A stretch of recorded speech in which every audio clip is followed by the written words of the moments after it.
तर आज आहे 1 जानेवारी म्हणजे नवीन वर्षाची सुरुवात. तर सगळ्यात अगोदर लवकर उठून छान असं पहिले गरम पाणी पिलं आणि त्याच्यानंतर चहा आणि खारी खाल्ली. त्याच्यानंतर घराचे सगळे आपले रोजचे काम असतात ते करायला घेतले. सगळ्यात पहिले झाडू मारून घेतला आणि फरशी पुसून घेतली आणि नंतर छान अशी आंघोळ करून त्याच्यानंतर विचार केला आता देवपूजा करावी. आज गुरुवार म्हटल्यावर देवपूजा तर व्हायलाच पाहिजे. मग काय देवांची पूजा करायला घेतली आणि त्याच्यानंतर पूजा झाल्यावर गॅस ओट्याला सुद्धा उदबत्ती ओवाळून घेतली आणि त्याच्यानंतर स्वामींची गंधपूजा केली. स्वामींची पूजा झाल्यावर उंबरठ्याला हळदीचं लेपन करायला घेतलं. मी दर गुरुवारी अमावस्या आणि पौर्णिमेला हळदीचं लेपन करते.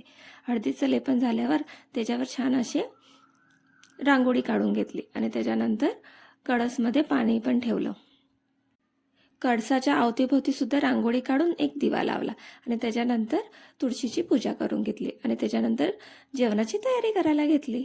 तर आजचा बेत होता श्रीखंड, पुरी, वरण भात आणि बटाट्याची भाजी आणि त्याच्यानंतर देवाला सुद्धा नैवेद्य दाखवून घेतला आणि आम्ही सुद्धा जेवून घेतलं. आजच्यासाठी एवढंच. भेटू पुढच्या व्लॉगमध्ये.